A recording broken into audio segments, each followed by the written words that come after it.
Okay, this is Marvin Glotfelty, and I'm going to give a talk today on my 2012 McEllhiney lecture, which now is 10 years old. This presentation is on life cycle economic analysis of water wells, considerations for design and construction. I gave this about 40 times back in 2012, and it's got some cost values and some information in it. The cost values obviously are quite obsolete, but the context and considerations of those values are still valid. So I'll go through this, and hopefully it'll be helpful to you, because this PowerPoint in previous videos was unavailable for viewing, so this will hopefully clarify things. The outline for today's lecture will be first well design and installation overview, followed by an important consideration, the impact of hydraulic gradients on water wells.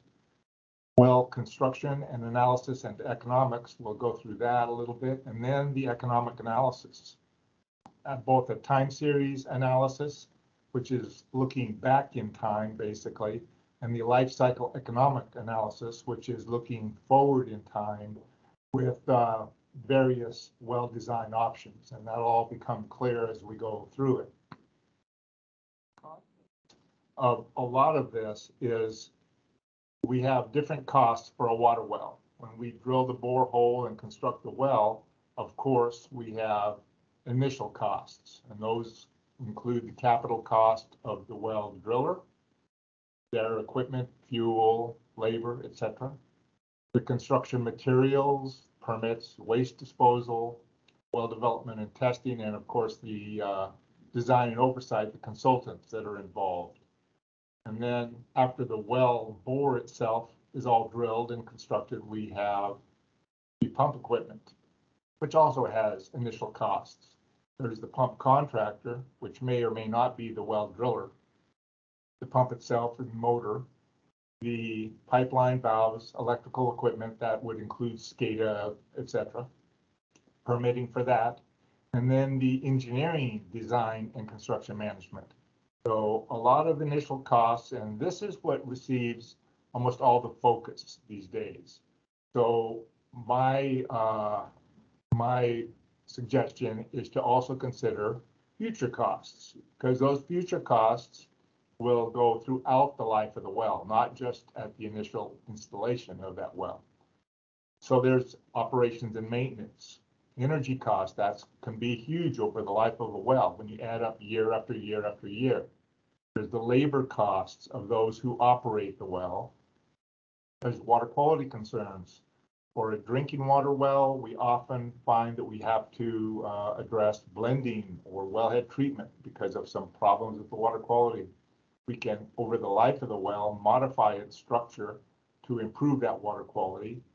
And then there's, of course, the production concerns. So if the well screen gets clogged, then it needs to be cleaned. We also have aging infrastructure. The pump and motor will wear out and need replacement from time to time. The well itself may become beyond its useful life and need to be replaced. And so the life cycle cost we'll talk about today is a 75-year period. During that, some wells will need to be replaced. And if they're not replaced in the same location, then the land cost is also a cost that will have to be considered. We normally can replace at least 2 or 3 wells in a single well site, and that's done. And so for today's economic analysis, we will not consider land costs when we replace wells, but that is a real-world consideration in some instances. So let's go through our outline. The first item is well design and installation overview. So when we design a well, many people in times past have looked at well designs in the chronological order of which a well is designed. And one of the first things that's done with a well installation is the surface casing, the shallow casing I'm pointing to here, is installed, and they'll work from the top down, basically designing this well. And that's logical, but it's not the best way to design a well. Rather, I would say designing a well from the inside out is better. And that is to say, if you have an imaginary line up and down the very center of the well and work from that center line horizontally outward, that is going to be the process that makes the most sense. So what we're doing is starting with considering what is the purpose of this well. Is it a 10 gallon per minute well? Is it a 100 gallon per minute well? Is it a 1,000 gallon per minute well, etc.? Is it going to be for drinking water? Is it going to be occasionally used? Is it going to be temporarily used for maybe dust control at a construction site? There's a lot of different uses for a well. Perhaps it's even a monitoring well or a piezometer that will not be for water supply. So that purpose is the first step, and that's going to drive everything else. That's going to tell us what is the pump that will be installed in this well. The diameter of that pump will drive the diameter of the casing and screen that will need to house that pump equipment. And that casing and diameter, once we consider whether or not we're going to have annular tubing strings as shown here, then we'll know our borehole size. And this borehole right here is going to be drilled with a bit that's going to have to fit through that surface casing. So actually the surface casing and its borehole up here at the top, they are the last, not the first things that will be in our well design sequence. And so we're working from the inside out. Of course, down here in the screen interval, we also look at the cuttings from which we design our filter pack and our screen. It's a little bit more of an outside in focus down here along the well screen, but elsewise, I would say an inside out sequence to well design is a good way to go.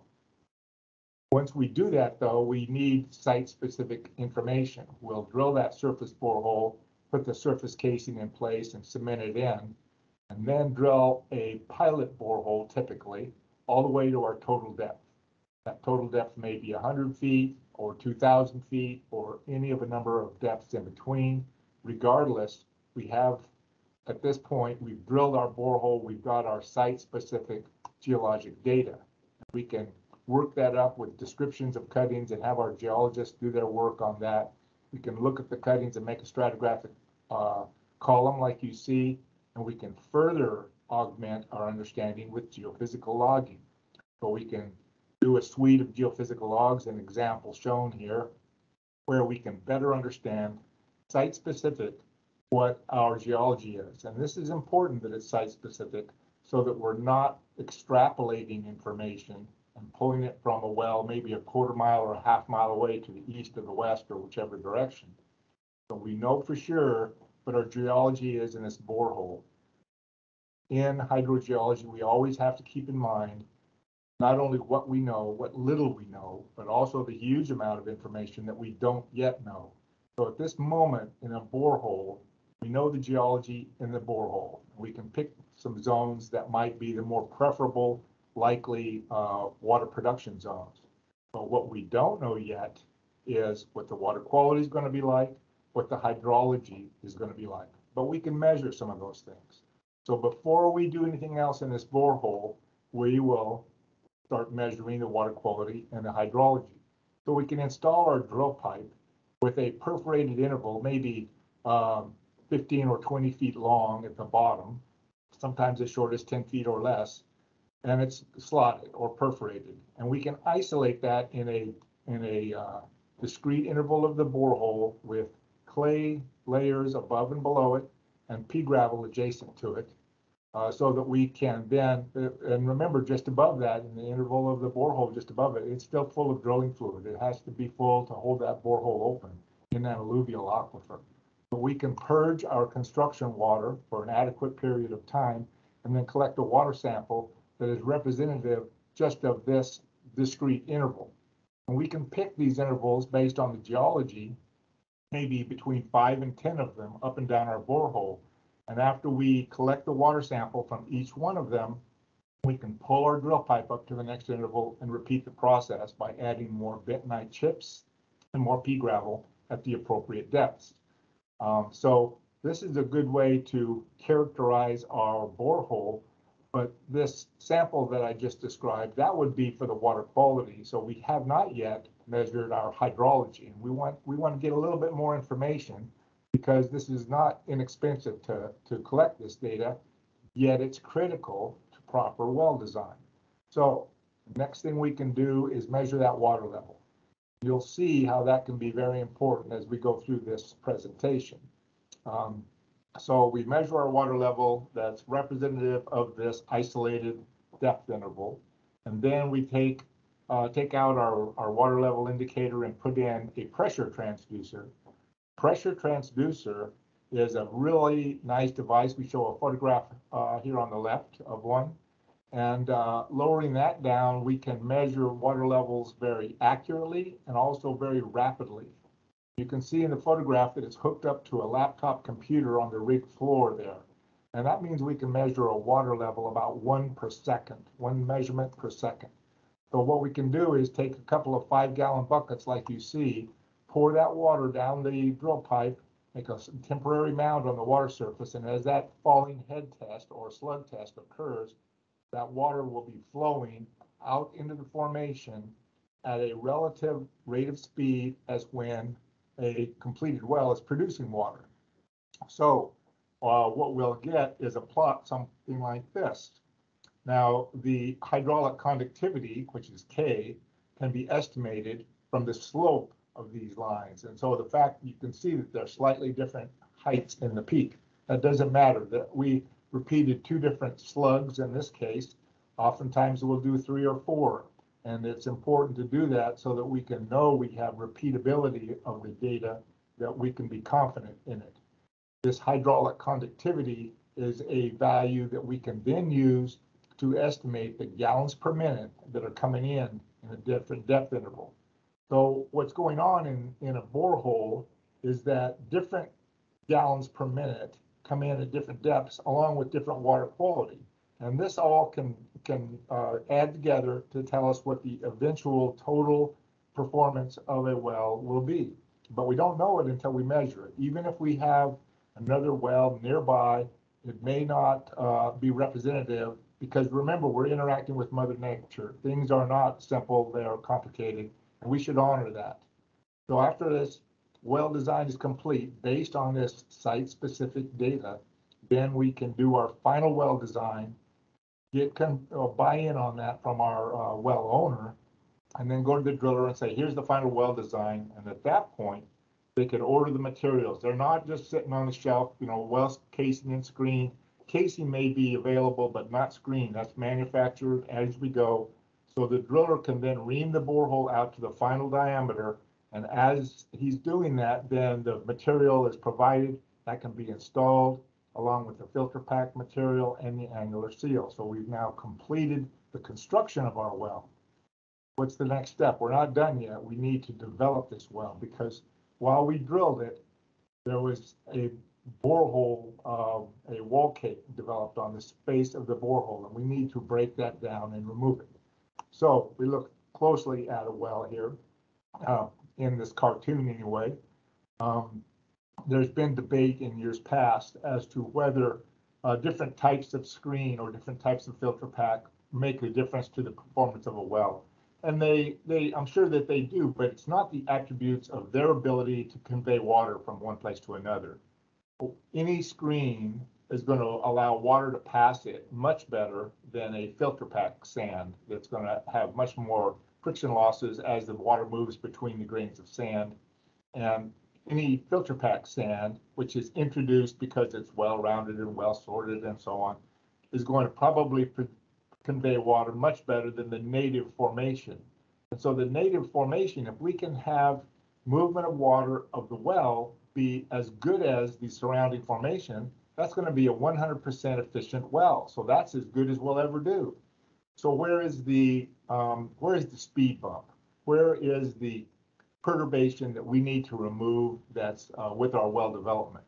It is really the wall cake. The borehole face has a layer that was formed on it while the well was being drilled. It's fine material, it's packed in there because there's a positive pressure head. We had drilling fluid all the way to the land surface. And so now the well's completed, it's time to remove that.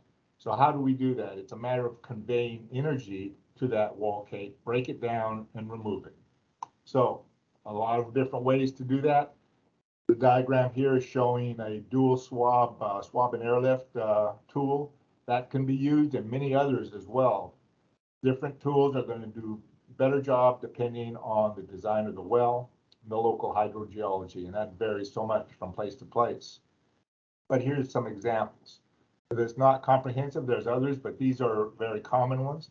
Swab and airlift is what you see in the diagram, where the dual swabs are reciprocated upwards and downwards, simultaneous with airlifting any solids that are broken free to remove them from the well. High velocity horizontal jetting is commonly used to break down that wall cake, and then there needs to be energy to remove that afterwards.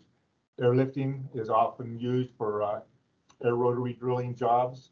Pump and surge is used in conjunction with a lot of these others, where we over pump the well and then kick in the clutch and let the column of water surge back down the well to move the water both directions. And of course, all these can be done and should be done in many cases in conjunction with a chemical treatment such as a surfactant or a dispersant. The important thing is we want to convey energy both outward and inward so that it's not all going one direction, and so that we can have all the fine material that might be packed in between larger grains to be broken free and then removed from the borehole. Then we'll have a much more efficient well. So this is where we want to achieve. We see a lot of diagrams where the fine grain material has been removed adjacent to the well screen. And so we have a graded filter media such as what's shown here. If we can do this, we may get a lot of good fine material out, but if we don't convey the energy all the way to the borehole face, then and break down that wall cake, like we're showing that the wall cake is still there, then we may not have completed our full well development. So in some cases, we may need to go with a thinner annular width. This is a quandary with well design, because if we go too thin, we may get native sand invasion. If we go too thick, we may be unable to achieve full well development. So it's a balancing act that we just learn from experience, from interacting between all the involved groundwater professionals. So the well designer, the driller, and then to a lesser extent, the well owner, because of cost, need to all be on the same page going forward, and that'll make for a successful well development program. There are different types of steel that are used. Now, of course, in smaller wells, we can use PVC, and that's commonly done. But in larger wells, some of the three most common ones are low carbon steel, also sometimes called black steel or mild steel. This is, of the three I'll show you, the least corrosion resistant and the least expensive, very commonly used. Another one that is more expensive and more corrosion resistant is high strength low alloy, also often referred to with names like Corten, Kywell, or hard red steel. The building that is shown in the photograph is the U.S. Steel building that's in Pittsburgh, Pennsylvania. This is made out of high strength low alloy steel, which is almost always oxidized on its surface, rust looking. And that's because it gets it's the alloys that it includes makes it oxidize a lot with the surface oxygen. And so there's a patina of rust on it. But that patina is what helps protect it against further corrosion during years of use in the future. So we find that it will give much longer life out of high strength low alloy than low carbon steel. So the additional cost is what that is for. And then, of course, there's stainless steel, the most corrosion resistant of the three I'm going to show you, and it's also the most expensive. The common types of stainless steel come in both type 316 and 304. All the stainless steel that I'll refer to in the costs today will be 304. The cost values that I'll be showing you today were prepared in the year 2011 for my 2012 McEllhiney lecture. So you can keep in mind that they are 10-year-old values, but the relationship between them is still going to be instructive to us. So these are the three different types of steel, and So let's compare them to one another. That's what we'll be doing today. All three types can be susceptible to scale growth, especially the low carbon steel and the HSLA steel.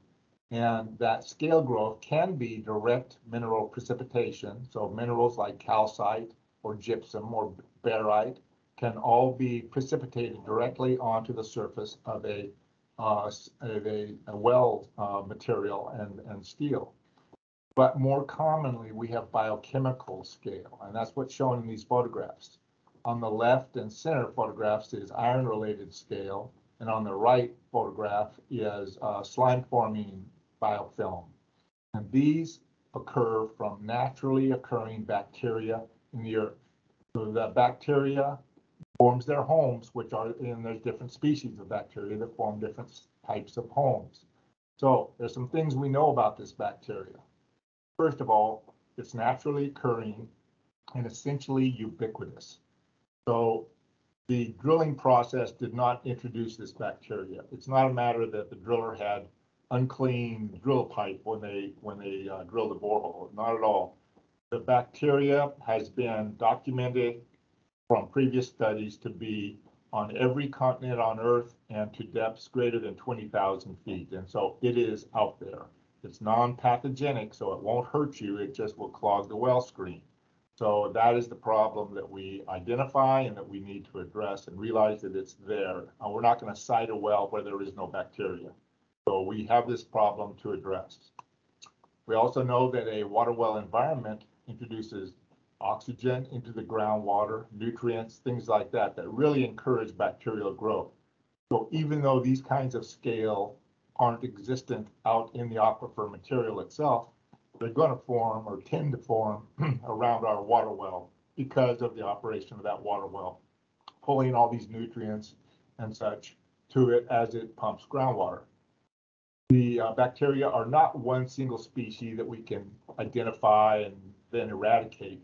It's a whole bunch of different species that can occur in interrelated colonies in symbiotic relationships. And so it is a complicated situation where we may have more than one type of scale. We can have sulfate-reducing bacteria along with oxygen-related bacteria like iron bacteria like you see in these photographs. If we partially clean a well casing or screen where there's little chunks and rough spots remaining, we find that it will rapidly regrow. We need to get things cleaned down to an adequate place where the bacteria don't have a starting point, a little momentum from which to regrow, because remember, they are in the environment around the water well. They're not, we can chlorinate as much as we want. They will come right back. It doesn't matter what we do. They're going to be back. So if we can disrupt their environment where they have to start from ground zero or something close to it, that is really more the goal to managing the growth of biochemical scale. And then the last very important thing to well design is that we find that the growth of scale occurs differently on different steel surfaces. So we find from experience and looking at well videos that biochemical scale will preferentially grow on low carbon steel compared to stainless steel. So we see this in many different wells, but it's hard to compare one well to another. We may have two wells essentially side by side, one stainless steel, one low carbon steel, but they may have been drilled by different drillers at different times, and they are certainly in slightly different hydrogeologic environments. So how can we compare them directly? Well, fortunately, we identified back when I did this presentation, or some years before then, some wells in the El Paso, Texas area that have this well design with interesting design with alternating stainless steel louvered screen, and in between these different screen sections are low carbon steel blank sections. So stainless steel, low carbon steel, stainless steel, low carbon steel, back and forth many times. This gives us a single well to compare the scale accumulation of these two different types of screen. And I'll show you a video link that is a well video looking down this well, and it really gives a good example of the different growth of scale on stainless versus low carbon steel. So as we look here, you're seeing the depth indicator in the middle. This bar down the middle here is the light bar of the camera. So we're looking down the well. Well, we're above the water table here, so we'll jump on down a distance, and now down at 428 feet, we're looking at some of the scale grown on a low carbon, because it's unperforated, we know this is low carbon steel. So we'll go down a little bit further and look at a comparison of the stainless. Here's the stainless steel, and we don't see a whole lot of accumulation, but we come to the low carbon section, there's a big difference. It's not a subtle change from stainless to low carbon. We can jump down a little further and see another contact. Here's at 495, we see, again, there's a little bit of grunge. It's not exactly clean as a dinner fork, but not bad, not a whole lot of scale. But when we get down to where it switches to low carbon steel, the difference in scale accumulation, again, is not subtle. It's substantial, and it's because of the change in the metal type. Now, we also go from screen to blank, but I don't believe that that is the reason for this change. But we see that there is not just corrosion resistance benefit from stainless steel, but also scale resistance that we get from the metallurgy. The bacteria just don't like the stainless steel. They like the low carbon steel better. And the same really goes for high stream flow alloy. So let's switch now to the impact of hydraulic gradients. And we focus on this for a good reason, which I'll illustrate for you. Here is a cartoon of what might be a cross section, maybe a stream cut or a road cut in that alluvial aquifer. And so we see that we don't have all one type of material. We have layering. We have what geologists call stratigraphy. There's these different layers, and this means that the groundwater can move horizontally much more easily than vertically. So we have that, but within a single strata, if we look within that, we also see that the sediment grains on detail are not a bunch of spheres. They're not all a circle. They are elongate because of the cleavage planes in the rock. And so they lay down a little bit in an imbricate fashion, like the shingles on a roof. This means that groundwater can move horizontally through them much easier than it can move vertically. And this is not a bad thing to well design. It's a good thing. I'm showing a photograph, so you see I'm not making this stuff up. You can actually see the imbrication of this. This is river run near a river channel. And so the elongate cobbles here are also reflected. If you were able to zoom in at the sand and even silt level, this nature of sediment does hold true. Usually by an order of magnitude, it's easier for water to move horizontally than vertically. And like I say, this is a good thing for well design because it allows us to measure and identify and then manipulate the water that moves into a well. So keep the bad out and let the good in, so to speak. So when we drill our borehole and we identify our we measure our water level. Remember, we did this in our depth-specific sample. Sometimes we see that the water level in a particular interval is a little bit different than the regional water table. And if we measure many different water levels up and down a borehole, what we sometimes see is something like this, which is called a vertical hydraulic gradient. So higher pressure in the shallow intervals and lower pressure in the deeper intervals. So this is a downward hydraulic gradient, and there also can be an upward hydraulic gradient in places where there's a confined or artesian aquifer. So the downward hydraulic gradients are more common, and we see them routinely in areas with a history of agriculture because, of course, the farming practice, they were pumping water, but also applying it to their crops, and a little bit of percolation may have occurred, which would be adding water to the top as they remove water from the bottom. So such a gradient can just form over the years. When a gradient like this occurs, it doesn't mean we're going to have commingling or blending of the molecules of water out here in the aquifer, because the stratigraphy and the anisotropy of the aquifer, the nature of it, is going to keep those molecules separated. These different pressure heads will be maintained out here. But if we connect those dots by installing a well, now in the well, high pressure and low pressure are in the same well. And so we will have a connection and water will move from high to low pressure. And we will have cross communication, possibly cross contamination within our own well. So this is a bad thing for well design. And this is under non-pumping conditions. We may have this kind of movement all the time. What about under pumping conditions? We put a pump in there, turn it on, get a drawdown cone. Well, the water that moves into a well will operate in accordance with Darcy's law. That is to say, the flow coming out the top is the product of three things.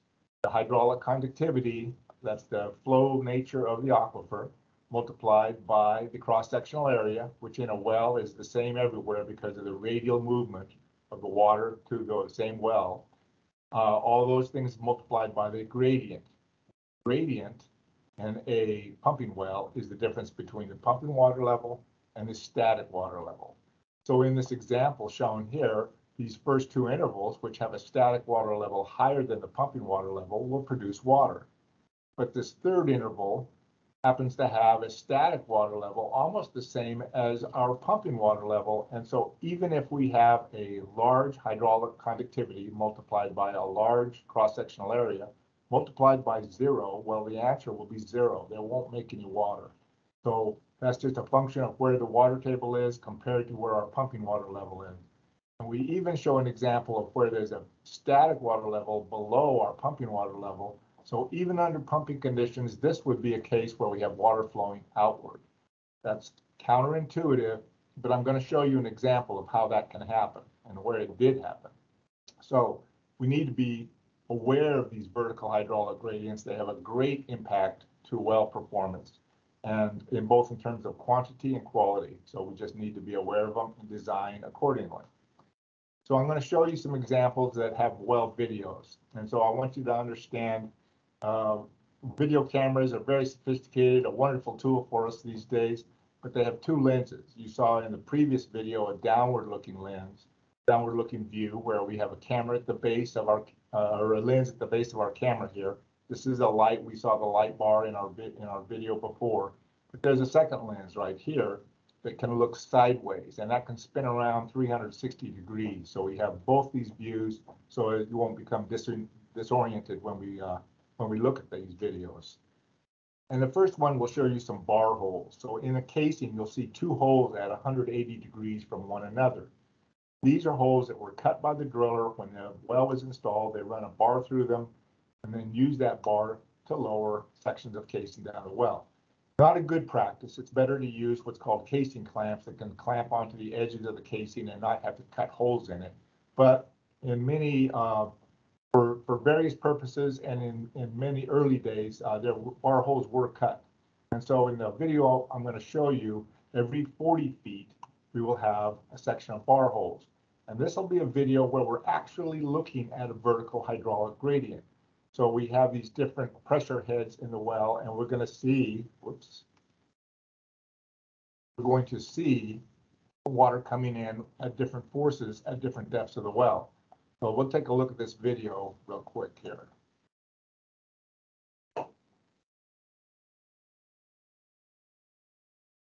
So to start off with, we're above the water table, and we see cascading water coming in the first set of bar holes.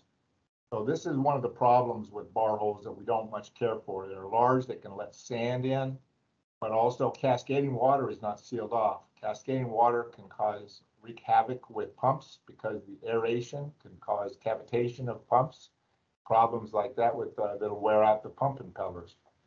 So that's one problem. Plus, that water quality may be poor in that shallow water that was a function of something at the land surface. So now we go below the water table, and we'll jump down a little bit. We're going to only look at 3 sets of bar holes, and so we're looking at a total of 80 feet from top to bottom because they're at 40-foot intervals. First set of bar holes is at 430 feet. We see a strong inflow of water when we put the light bar into it. Water's coming in very strong because the pressure head outside this casing is much higher than the pressure head inside the casing. So the flow of water is coming in 24/7. Anytime the pump is turned off, this flow of water that you see there will be occurring.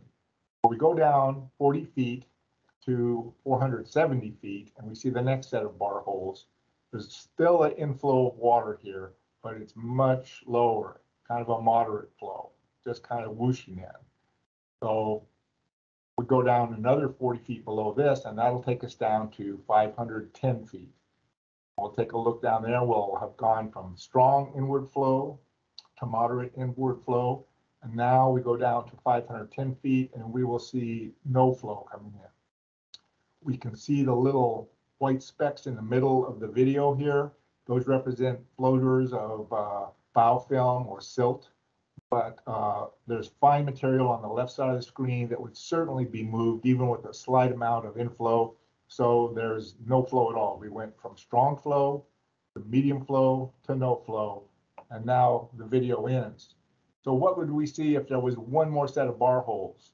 We would probably see outward flow, water flowing outward, because with all this, whatever comes in also goes out. We're not going to fill up this well. We're just having pressure zones equilibrate themselves inside the well. So we're going to have an outflow somewhere too. So if this first set of bar holes was contributing poor quality water, that's going to be delivered to another section of the aquifer that would not have necessarily had that water arrive at it otherwise. So that's a problem. This all is happening under non-pumping conditions. What about under pumping conditions? We talked about this where we can have influences this way. Let's look at a video that shows a well that's being pumped while under it's got a strong vertical hydraulic gradient and being pumped. So I'm going to pause this video for a second to get you oriented. This is the column pipe of a submersible pump on the right here, and it is pumping 2,300 gallons per minute. While that 2,300 gallons per minute is being pumped, we have a sounding tube here, and this is an access tube so a camera can run past the pump. It's about a 3-inch open-ended PVC pipe. So we'll jump down to below that because there's no information as we go through the access tube. And at the bottom, we see the reason for this video. It's making lots of sand. We're down at 516 feet. And I'll tell you that in this well, about 600 feet is the boundary from where water comes up to the pump intake and turns around and goes back down by this vertical hydraulic gradient. So that's only about 85 feet from where we're at now. And yet this well is pumping at a high rate, 2,300 gallons per minute. That's a very strong pumping rate. So we'll take a look here, go a little further down.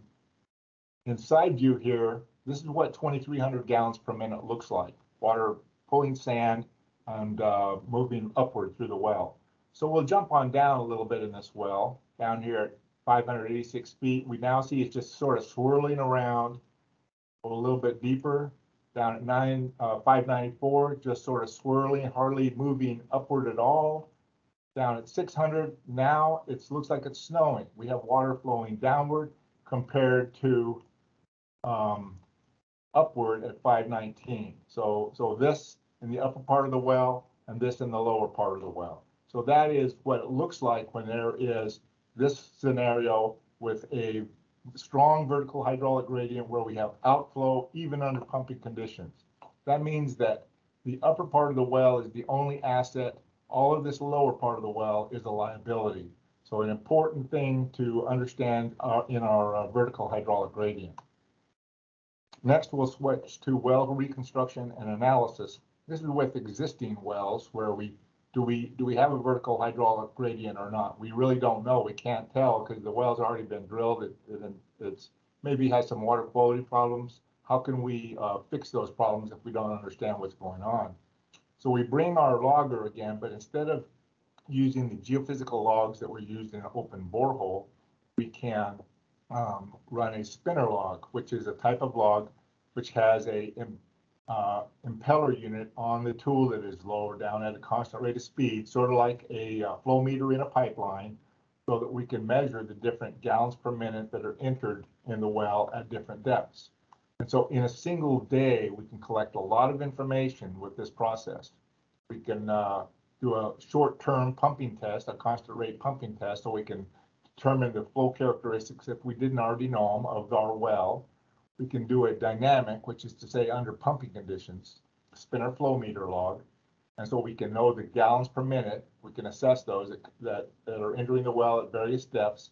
And we can collect water samples from those key depths. So that we can put a different tool on here, a little grab sampler, and grab those water samples. So in one day, we can learn all about where the water's coming in and what its quality is in a well. There's another approach that is equally good, just depends on the construction of the well. We can bring a group that has a trailer. This was a technique first developed by the U.S. Geological Survey, where they take rhodamine red dye, which is NSF certified, so it's okay for a drinking water system. And with this red line that can sometimes be run down through a vent tube or an orifice at the surface with using the existing pump equipment. Other times it can't find its way down, but at very different depths, we can put a little squirt of that dye out. That's pulled up through the pump and monitored at the discharge pipe with a fluorimeter. And the thing is, you never see a blob of red water come out. But at the part per billion level, fluorimeters can measure rhodamine red dye. And so it's a real useful technique to measure the same information as we did before, the gallons per minute that come in different depths. And then this other spool, this bluish spool, can be used with a positive displacement pump, a small one, to collect water samples.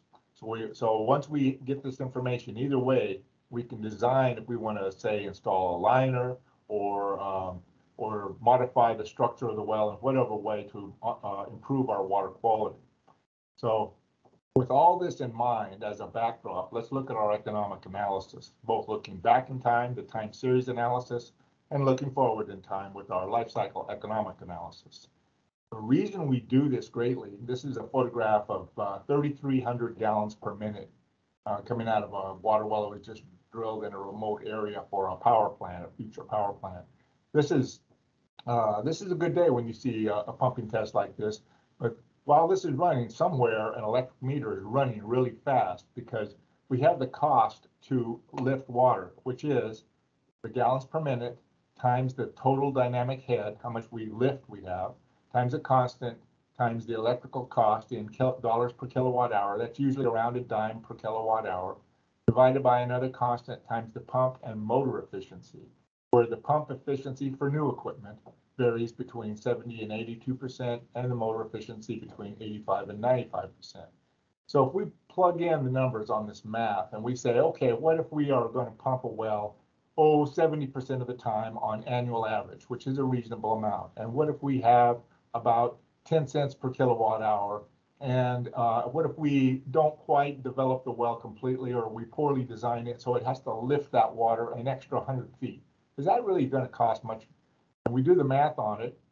To lift that water an extra 100 feet, if we're pumping 1,000 gallons per minute, that's 1/3 of what we're pumping in this well. It's still going to cost an extra just under $17,000 per year. And so that's a large enough chunk of money to even get the attention of a large industrial client or a municipality. And so folks don't want to unnecessarily spend that, but if they don't understand the opportunities with well design, they might spend that and never realize that they're not money ahead. So this comes to where we want to do these economic analysis looks at our water wells. So there's also wellhead treatment. What if our water quality is poor? And these costs are only operations and maintenance costs for wellhead treatment, not installation of materials. Now this is old data because when I first developed this talk, it was in 2011. And so this is from an engineering firm from 2009.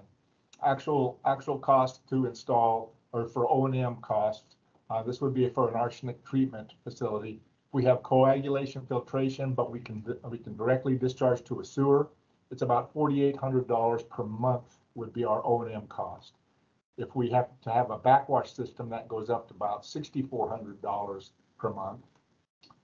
We have an absorption media, and with pH treatment for arsenic treatment, it's $9,500 per month. And without pH treatment, that gets up to $15,000 per month. And then if we have to have a GAC facility. That's granular activated carbon. That gets real pricey. This is a 2008 value for an MTBE facility, and all these are for 1,000. These are normalized to 1,000 gallons per minute. So these numbers are very large because we're talking about a large amount of treatment. But if we can, that might be real world. If we can avoid that with well design, then these are the numbers that we would avoid. So this is 100,000 if we have that kind of treatment. If we have electrodialysis reversal, this is B for like nitrate or total dissolved solids. We're up to 105,000 per month, or for reverse osmosis, 126,000 per month. Big numbers here. What is the alternative? If we can modify the well, the spinner log or dye tracer logs analysis I showed you back in 2011, we estimated them to be between $10,000 and $80,000 per well. That'd be a little more today, but not that much more. And then the modification of the well might range between 50 and 300,000. 50 is pretty optimistic, but I'd say 100 to 300,000 might not be unrealistic. It just depends. As with everything, it depends. So this is something that is not for every well. There's uncertainty as to how much it will work depending on the local situations. And sometimes it's better to just replace the well and not modify it. But because of these costs, this well rehabilitation is an alternative that's worth considering for management of water wells. So now the economic analysis, starting with a look backwards. I'm from Arizona, so I have data from Arizona. I looked at 70 wells that were from various areas, most of them from the Phoenix metropolitan area, but as you can see from the diagram, various places around the state. They were not all work that I had done, so that makes it a little bit more valid. There was some variety here. I was able to get some generous data contribution from clients, the city of Phoenix and others.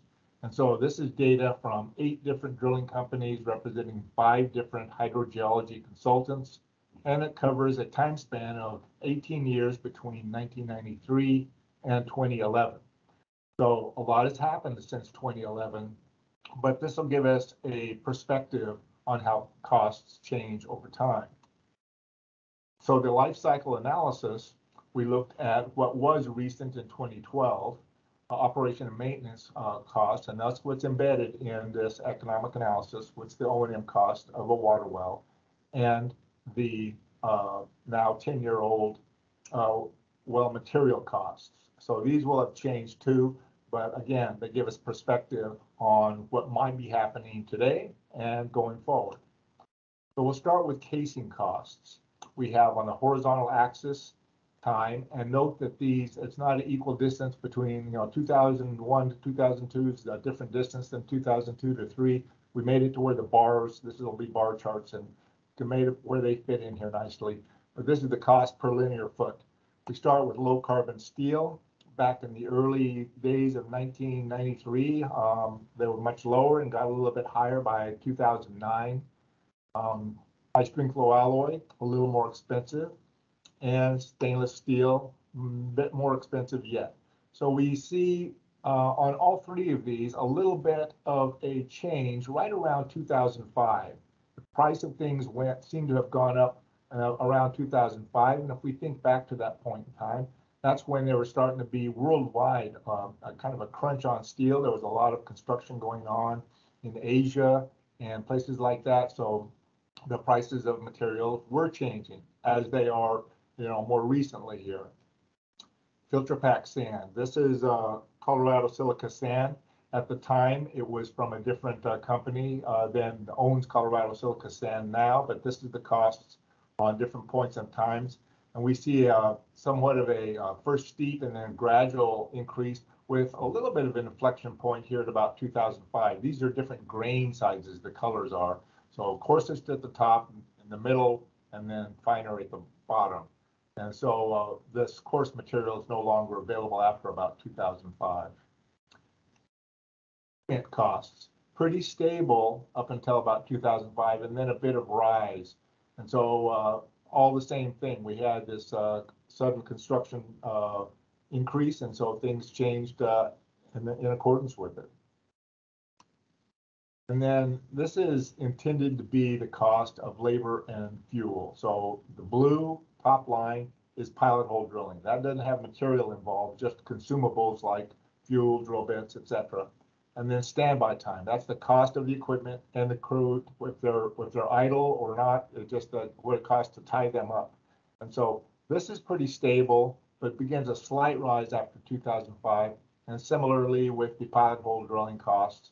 And these are actual low bids from this time period. So these aren't just presumptions. This is what somebody actually put on their winning bid on those 70 wells. And we wanted to compare the more of an apples to apples comparison. So we took these wells, these 70 wells, and the wells we had for this time period here, and they were some of them 16-inch and some of them 18-inch and of various depths. But we wanted to make them all the same dimension. So we took the total well cost and divided it by the well diameter multiplied by the well depth. And that gives us a unit cost, which is what's on the vertical axis here. And this is the cost per inch foot, if you will. So if we apply those, all of them, here's the low carbon steel, high strength low alloy, and stainless steel unit costs. And if we apply those unit costs, all of them, to a 1,200 foot deep well, 18 inches in diameter. This is the typical well for the city of Phoenix. And so this is what we used because we had city of Phoenix data. And so we normalized all our numbers and plugged those in. And so that told us that here's our low carbon steel wells. Back in 1993, a well of this depth and diameter would be just under 200,000. Same well in about 2009 is about maybe 500,000 or a little under. And in the same way, we see the associated cost for high strength low alloy and for stainless steel. So we now have a pretty good idea of how costs have changed over time. And again, we see that after about 2005 or 6 or so, there's an inflection point. So things suddenly got much more expensive. And we can understand that that's just an economic shift. Now, rather than looking back in time, let's switch to looking forward in time, but with a comparison of just these different types of steel. And to do that as validly as possible, we're assuming that the upper casing, the blank casing in all 3 of our wells is low carbon steel. We're not going to worry about the cost of that. We're only going to look at the well screen. Filter pack is the same, assumed to be the same in all of them, the same depth. They're 1,200 feet deep. They have a 500 foot screen interval, a 400 foot static water level, and they're all 18 inches in diameter. Just low carbon, high strength low alloy, and stainless steel screens. So we're going to make some assumptions that apply to all 3 of these wells, some general assumptions. First, we're going to look at a 75-year life cycle. And that's an important assumption because what if we looked at a 25-year or if we looked at a 200-year life cycle? Things may shift. We may get different answers. So it's important to have a life cycle that is the meaningful one for your purposes. And this was meaningful to us because we wanted to be able to just basically do as much of a apples to apples comparison. And we figured that a stainless steel well conservatively would last for 75 years, probably over 100 years though. Pumping rate, reasonable typical pumping rate for this type of well in the Phoenix metro area, 1,200 gallons per minute on average, and used 65% of the time. The specific capacity varies from place to place, but we assumed a reasonable moderate value of 20 gallons per minute per foot of drawdown. So that's the efficiency, if you will, of the wells. Static water level, kind of deep, but not too atypical for the Phoenix area. And just to be conservative, we applied to it a projected water level decline of 3 feet per year, just so we increase that hydraulic stress on each of these wells. This applies to all 3. We're assuming that the pump in these wells pumps either into a pressurized pipeline or uphill to a reservoir or something like that. So there's an additional 50 feet of lift, which is about 22 PSI during pumping. And our electric cost, which was the case for Phoenix back in 2011, is 8 cents per kilowatt hour. And then we used the median value for pump efficiency and for motor efficiency. And we assume that both those pieces of equipment are replaced every 10 years. and of course also with new pumps. So in addition to these general assumptions, we also have assumptions that are applied to each screen type based on their characteristics. For the low carbon steel well, we assume that after every 5 years, the specific capacity goes down by 25%. And so that happens every 5 years. And I'll show this graphically because this is a little hard to follow. After each 5-year period, we then clean the well and it improves to 88% of its previous specific capacity value. So we'll do that for 5 years, clean it, another 5 years, clean it, and so on. It lasts for 25 years and then needs to be replaced. And the replacement well is 40% increased over wherever the specific capacity was that we left off. Again, that's a little hard to follow, but I'll show that to you graphically. The high strength low alloy well, we assume to be a little bit better from the scale accumulation standpoint, but much more in the longevity standpoint because of its corrosion resistance. So we gave it a 6-year period to lose at 25% efficiency, after which instead of improving 88% on cleaning, it improved 90% from where it previously was. Unlike the low carbon steel well, the high strength low alloy well lasts 40 years, but then again, when it's replaced, we're improving it to 40% over the previous well. The stainless steel well, now this one, we give it 30 years before it has this 25% loss in efficiency. And when we clean it, it goes 95% from where it was instead of 90% or 88%.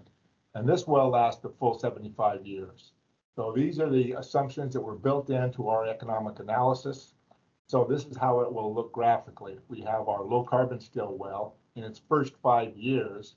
By losing 25% of its efficiency, it'll go from 20 gallons per minute per foot down to 15 gallons per minute per foot. Then we clean it and it goes back down. We clean it, goes back down 5 times, and now 25 years have gone by. And so with each cleaning, what happened was we looked at the previous specific capacity and the cleaning brought it up to 88% of that. That's where the numbers actually come from. So that's the rhyme and reason. That 88% is a value that was provided from the city of Phoenix. That's where we got it.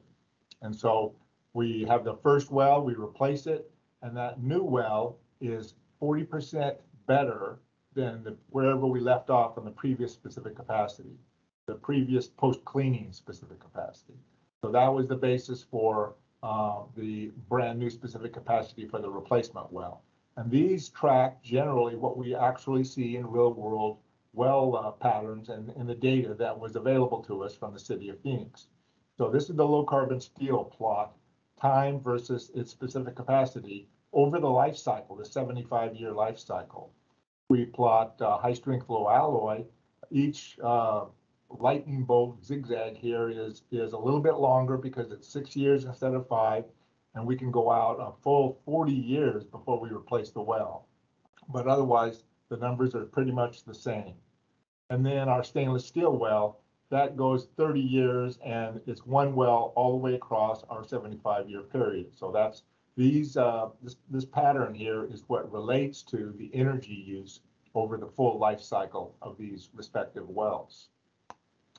So we wanted to look at the cost of wells, and what we did was in 2011, we got the data from the previous 5 years. We got a dozen actual well construction costs, and we got the low bids of those actual wells, and we plugged those in to get a low carbon, HSLA, and stainless steel well costs shown here. You plugged in for the materials actual 2011 values for the respective types, and assume that we were not having to buy land, we just are replacing a well on the same site. So these are our well costs in 2011. So they might be different today, they would be different today, but this is what it was back then. And notice that the stainless steel well is about $250,000, actually 264,000 or something, greater than the low carbon steel well, and over 200,000 greater than the HSLA well. So does that pay for itself over the 75-year period? That is really the question we want to address. So we can compare these head to head, low carbon steel versus HSLA versus stainless steel on the right. First, we look at those costs. We have to install 3 wells for the low carbon steel, giving us about $1.5 million over the life cycle. 2 wells for the HSLA, about $1.1 million, and then 1 for the stainless steel wells. We have additional costs. Sound abatement. We assumed about 250 feet of sound walls because we're often drilling wells in a vicinity of a neighborhood, so we need to have sound abatement. At the time, it was about $65 per linear foot. Fluid disposal, about $15,000. So we have $16,000 for the sound abatement, $15,000 for the fluid disposal. Demolition of existing facilities is common, $25,000 for that, and then site re-equipping costs. These numbers came from the city of Phoenix and they're applied to all 3 wells, for 3, for 2 wells, and for 1 well. We have the consulting costs for the hydrogeologists like me. It was about $70,000 per well back in that time. It's a bit more nowadays. For engineering design, I think they must have a lot more CAD drawings and SCADA programming and things like that in addition to their design and construction management. So they're much more expensive at the time. They were $400,000 per well. So we apply that times 3, times 2, and times 1 well. And then we have the well cleaning costs. Over that life cycle, we have cleaning that we're assuming to happen each of those 5 or 6 or 30-year periods. And so what we're assuming is that we alternate back and forth between an acid treatment, which is $100,000 per event, and brush and bale, which is $40,000 per event. And this includes pump removal and installation costs. And this is for each one of them. The number of events varies a little bit just on the cycling of the cleaning and the pump installation that we saw. So we happen to have 6 and 6 for the low carbon steel, 6 and 7 for the HSLA, and then 2 events, which you assume to be both acid treatment just because it was more infrequent for the stainless steel. And then there's the O&M labor cost for the well owner. That goes to play too, and it's about the same for all of them.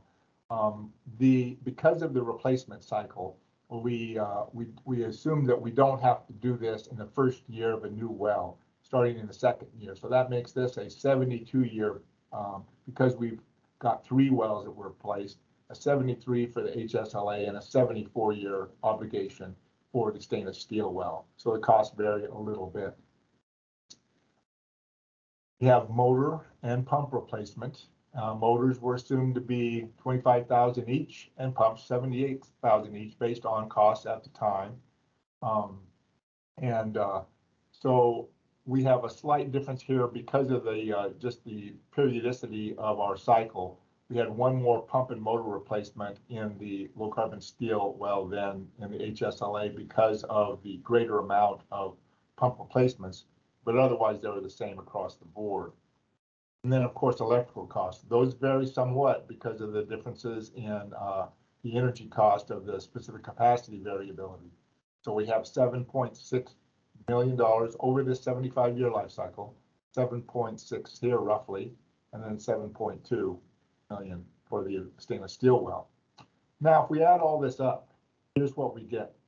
After 75 years of operation, the low carbon steel wells, about $15.7 million has been spent. For the HSLA well, $14.5 million, and then for the stainless steel well, $12.4.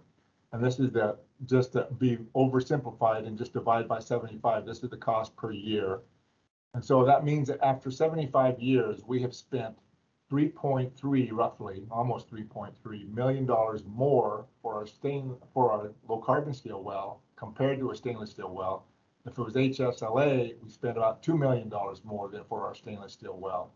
And if we, again, oversimplify and just divide these numbers by 75, we get $43,930 per year for low carbon, or $27,806 for HSLA.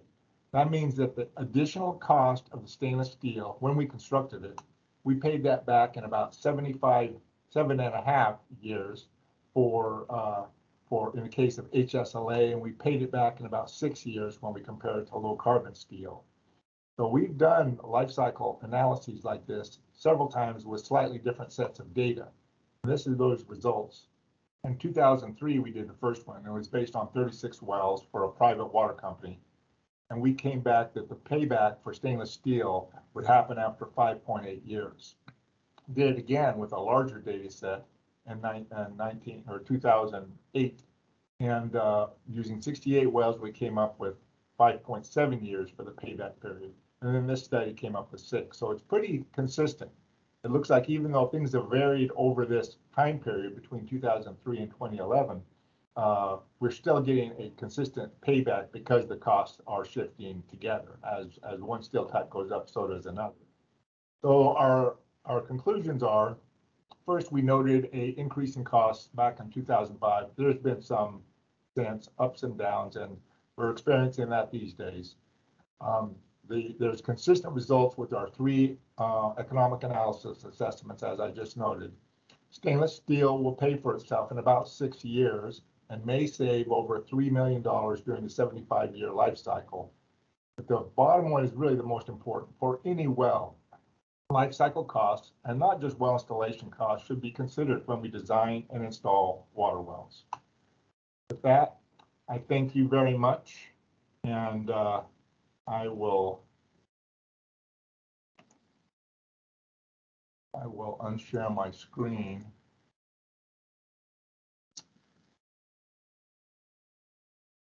First, I'm going to stop the recording.